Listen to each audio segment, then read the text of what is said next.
Hello बेटा, welcome all. तो बेटा अभी हम लोग डोज 5 के मैकेनिकल ऑपरेशन पीवाईक्यूज के एपिसोड 3 में आ चुके हैं बेटा। आज इस लेक्चर में आप लोग 1989 के मैकेनिकल ऑपरेशन के प्रॉब्लम को सॉल्व करने वाले हो। 1989 में टोटल 4 क्वेश्चंस थे। इसे दो पार्ट में हम लोग कंप्लीट करेंगे, एपिसोड 3 एंड एपिसोड 4। इसमें हमने दो बहुत ही बेहतरीन क्वेश्चन लिए बेटा। एक आप देख सकते हो फिल्ट्रेशन से है और दूसरा आपका साइज रिडक्शन इक्विपमेंट्स चैप्टर से है। ओके, तो फटाफट विदाउट एनी डिले हम लोग स्टार्ट करते हैं। आप चाहो तो इसे सेल्फ प्रैक्टिस कर सकते हो, लेक्चर को पॉज करके इसके लिए मैक्सिमम ऑफ 7 मिनट का टाइम ले सकते हो। तो बेटा ये है आपका पहला क्वेश्चन 1989 का, बहुत ही बढ़िया क्वेश्चन है लीफ फिल्टर से।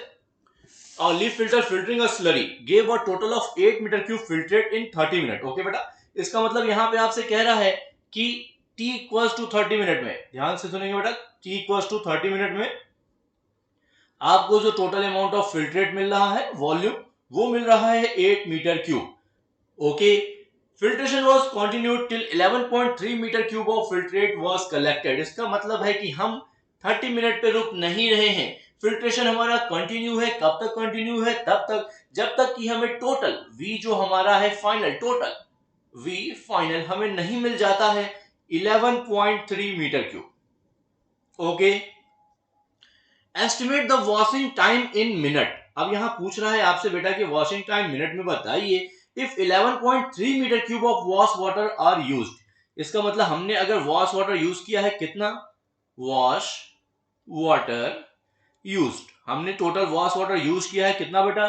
11.3 मीटर क्यूब। ध्यान से देखना बेटा। ओके, अभी यहां कह रहा है resistance of the cloth can be neglected. इसका मतलब है कि रेजिस्टेंस ऑफ मीडियम यहां पे है 0 and constant pressure is used through out, यानी कि डेल्टा पी की जो भी वैल्यू होगी वो होगी यहां पर कांस्टेंट। ओके, हमसे यहां पूछा क्या है? अननोन टर्म हमारा यहां पे क्या है? अननोन है वॉशिंग टाइम। ओके, सो बेटा ध्यान से सुनेंगे सभी लोग। अगर आप वॉशिंग टाइम कैलकुलेट करना चाहते हो, if you want to calculate washing time, okay, so washing time को आप कैसे कैलकुलेट करते हो? How to calculate washing time? It's very very easy बेटा। वॉशिंग टाइम का मतलब क्या है? अगर आपको ये पता चल जाए कि आपने टोटल वॉश वाटर कितना यूज किया है, वॉश वाटर यूज्ड आपने टोटल कितना किया है, और अगर आप इसे डिवाइड कर दो रेट ऑफ वॉशिंग से, रेट ऑफ वॉशिंग से, तो इस तरह से बेटा आपको पता चल जाएगा कि आपने वॉशिंग में कितना टाइम लिया। आप यूनिट भी यहां देख सकते हो बेटा, वॉश वाटर यूज्ड, इसकी यूनिट क्या हो जाएगी? ये आपका हो जाएगा मीटर क्यूब। और अगर रेट ऑफ वॉशिंग हम लोग मीटर क्यूब पर मिनट में निकाल लेते हैं बेटा, तो यू कैन सी आपको आंसर मिनट में डायरेक्टली मिल जाएगा कि वॉशिंग टाइम क्या था। ओके, नो द क्वेश्चन इसकी रेट ऑफ वॉशिंग हम यहाँ पे कैसे कैलकुलेट करेंगे, क्योंकि वॉश वाटर यूज कितना किया ये तो हमें साफ साफ हमारे प्रॉब्लम में दिया हुआ है। Okay, so rate of washing, rate of washing के बारे में आपको बता दे बेटा। रेट ऑफ वॉशिंग, अगर यह लीफ फिल्टर है तो लीफ फिल्टर में रेट ऑफ वॉशिंग बहुत ही आसान है बेटा निकालना। It's nothing but dv by dt, final final value of dv by dt। बेटा यहाँ पे 1/4 फैक्टर भी आता है। अगर यह फिल्टर प्रेस होता तो लीफ फिल्टर में आपका 1/4 वाला टर्म नहीं आता है, और डिटेल लेक्चर में हमने बताया है उसका डेरिवेशन करके कि वो 1/4 क्यों आता है। फिलहाल आप डायरेक्टली याद कर सकते हो। ओके, सो ये dv बाई dt हमें फाइनल निकालना है। इसके लिए आप सभी को पता है कि जो फिल्ट्रेशन का बेसिक इक्वेशन होता है dt बाई dv, ये क्या होता है? ये होता है mu F alpha C V and whole upon A square delta P plus mu F R M upon A delta P. अभी आप देख सकते हो चूंकि रेजिस्टेंस जीरो, तो ये वाला टर्म आपका हो जाएगा बेटा जीरो। और आप यहां देख सकते हो इस इक्वेशन को आप ऐसे भी लिख सकते हैं बेटा, dt by dv equals to mu F filtrate की विस्कोसिटी है, अल्फा सी ए और डेल्टा पी सारे ही कांस्टेंट टर्म्स हैं। आप इसे सिंपली ए वी लिख सकते हो। It looks like first order linear differential equation of variable separable type. इसे जब आप वापस से इंटीग्रेट करोगे v के रेस्पेक्ट में, तो ये आपका t हो जाएगा और ये हो जाएगा a v स्क्वायर बाई 2, और प्लस आपका यहाँ पे कांस्टेंट भी आएगा। लेकिन चूंकि टाइम t बराबर जीरो पे टोटल वॉल्यूम कलेक्ट जीरो होता है, तो कांस्टेंट की वैल्यू आपकी यहाँ पे हो जाएगी जीरो, इसलिए उसे लिखने के लिए कोई आपको रिक्वायरमेंट नहीं है। अभी आप अपने केस नंबर 1 पे अगर ध्यान दो, अकॉर्डिंग टू क्वेश्चन,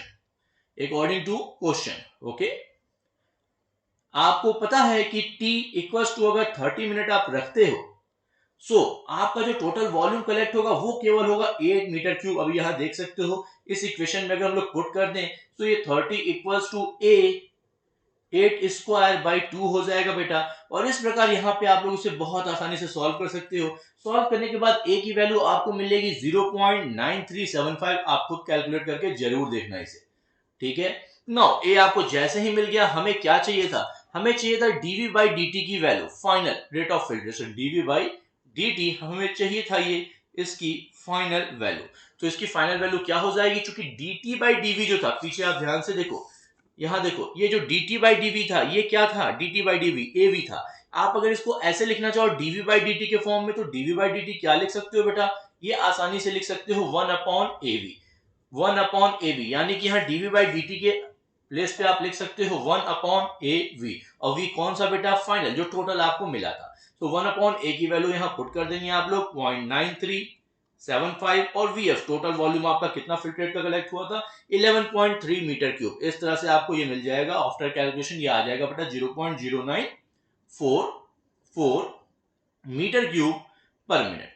ओके, जैसे ही आपको ये मिल जाएगा, अब आपको पता है कि कितना टाइम लगा था, कैसे सॉल्व करना है, कैसे निकालना है washing time. Washing time equals to wash water used and whole divided by rate of washing, rate of washing. तो यही बेटा आपको क्वेश्चन में पूछा था, फटाफट यहाँ पुट कर दो। वॉश वाटर 11.3 मीटर यूज किया गया, और ये आपका है 0.0944, और चूंकि ऊपर वाला मीटर क्यूब नीचे meter cube per minute, answer automatically आपका आ जाएगा मिनट में। आफ्टर कैलकुलेशन ये आपको मिलेगा बेटा 119.71 मिनट। ओके, आई होप बेटा ये क्वेश्चन आप सभी को समझ में आ गया होगा। तो फटाफट हम लोग नेक्स्ट प्रॉब्लम पे चलते हैं बेटा, 1989 का। ये तो प्रॉब्लम बहुत ही आसान है बेटा, किक्स लॉ और रिटर्जर्स लॉ का प्रॉब्लम है। यहाँ देखो एक मटेरियल है जिसे क्रश कर रहे हैं, इन्हें jaw crusher, and the average size of the particle reduced from 5 centimeter to 1 centimeter. तो ऐसा करते हैं हम लोग, फीड को कैपिटल डी से रिप्रेजेंट कर दें। तो यहाँ पे हमारा d1 की जो वैल्यू है वो है 5 सेंटीमीटर, और इसे रेड्यूस करके जो स्मॉल d1 हमें मिला है वो है बेटा 1 centimetre, with the consumption of energy इतना। सो हम यहाँ पे P1 के फॉर्म में इसे लिख सकते हैं। सो ये आपका 1.32 इंटू 10 टू द पावर 4 हो जाएगा जूल पर केजी। रेट वाला जो आपका नीचे होता है उसके फॉर्म में आ जाता है, तो आप ई की जगह पी पे भी लिख के क्वेश्चन को सॉल्व कर सकते हो, ठीक है। क्योंकि एम डॉट तो दोनों ही केसेस में सेम है, तो ऑटोमेटिकली वो कैंसिल आउट हो जाएगा। Now what will the consumption of energy to crush the same material of an average size. अब ये कह रहा है कि बताइए हमारा एनर्जी का कंजप्शन कितना होगा अगर हम 7.5 सेंटीमीटर डाया का पार्टिकल लें और उसको हम क्रश करके रेड्यूस कर दें 2.5 सेंटीमीटर डाया के पार्टिकल में। तो इस समय आपसे P2 की वैल्यू पूछ रहा है। ओके, तो बेटा ये तो बहुत ही आसान क्वेश्चन है, इसमें तो कुछ है ही नहीं, ठीक है, इसमें तो कुछ है ही नहीं। फटाफट हम लोग इसे कैलकुलेट कर लेते हैं, और हम कैलकुलेशन करके रखे हुए हैं, तो फटाफट आपको वैल्यूज दे देते हैं। यहां ध्यान दो बेटा, नंबर ए, रिटर्जर्स लॉ, रिटर्जर्स लॉ। तो कैसे निकालेंगे, ध्यान से देखिए बेटा। रिटर्जर्स लॉ के अकॉर्डिंग जो इसका इक्वेशन होता है वो होता है P by m dot, and that becomes equals to Ringer's constant and 1 by small d minus 1 by capital D। सो ये फर्स्ट केस के लिए है, तो ये 1 1 कर दें बेटा, यहां भी 1 कर दें, और इसी को होल अपॉन कर दें सेकंड केस के लिए, तो P2 बाई m डॉट हो जाएगा। वहीं इधर क्या हो जाएगा सेकंड केस के लिए, KR 1 upon D2 minus 1 upon capital D2। ये कैंसिल हो जाएगा बेटा, mm डॉट भी कैंसिल हो जाएगा। अभी और आगे बढ़ोगे तो ये P1 बाई P2 आ जाएगा, P1 by P2 equals to 1 upon D1 minus 1 upon capital D1 and whole upon 1 upon D2 minus 1 upon capital D2। तो यहां से आप चाहो तो सीधे सीधे P2 की वैल्यू को निकाल सकते हो। So P2 can be written as P1 multiplied by, ये होल क्या है, इसको भी रेसिप्रोकल कर दें, 1 by D2 minus 1 by capital D2 and whole upon 1 by D1 minus 1 by capital D1। यहाँ पे डाया की यूनिट को चेंज करने का रिक्वायरमेंट नहीं है बेटा, क्योंकि यूनिट आपकी डाया की यहाँ पे कैंसिल आउट हो जाएगी। ओके, सो पावर कंजप्शन आप किसमें ले रहे हो, 1.32 इंटू 10 टू द पावर 4। तो सीधी सी बात है, जो यूनिट आपकी P1 की ले रहे हो सेम वही यूनिट आपकी P2 की भी आ जाएगी। ये आपका क्रश करके कितना मिल रहा था, ये मिल रहा था आपको 2.5। सो 2.5 माइनस 1 अपॉन 7.5, और इनिशियल वाला आपका था 5 to 1 यानी कि 1/1 - 1/5। ओके बेटा, इसे सॉल्व करेंगे जब आप लोग, आफ्टर सॉल्यूशन पावर कंजप्शन आपका आ जाएगा 4400। कैलकुलेट करके आप लोग जरूर देखना बेटा, और कैलकुलेशन वर्चुअल कैलसी से ही करना, जो गेट वाला कैलसी है। ओके बेटा, ये आपका आंसर ए हो गया। सिमिलरली आप लोग इसे किक्स लॉ के द्वारा भी सॉल्व कर सकते हैं। तो बी वाला पार्ट सभी लोग देख लो यहाँ पे, किक्स लॉ। किक्स लॉ का जो इक्वेशन होता है वो क्या होता है, P by m dot equals to Kick's constant and ln of capital D upon small D. तो फर्स्ट केस का लिखोगे, सेकंड केस का लिखोगे तो ये d2 बाई डी2 कर दो, यहाँ p2 कर दो। फर्स्ट केस का लिखोगे तो ये p1 बाई m डॉट हो जाएगा, और फिर दोनों इक्वेशन को हम डिवाइड कर देंगे। ओके, के कैंसिल हो गया, m डॉट कैंसिल हो गया। इस तरह से देख सकते हो, यहाँ पे आपको मिल जाएगा p2 equals to p1 and multiplied by ln of d2 by d2 and whole upon ln of d1 by d1। So p1 की वैल्यू फटाफट पुट कर दें, कितनी थी value 1.32 into 10 to the power 4, ln of d2 आपका 7.5 by 2.5, और ये वाला था आपका 5/1। आई होप बेटा करेक्ट है, वेरी गुड। आफ्टर सॉल्यूशन बेटा ये आपको मिल जाएगा 9010। कैलकुलेशन एक बार चेक कर लेना, 9010.402 और यूनिट इसकी भी क्या हो जाएगी, जूल पर केजी।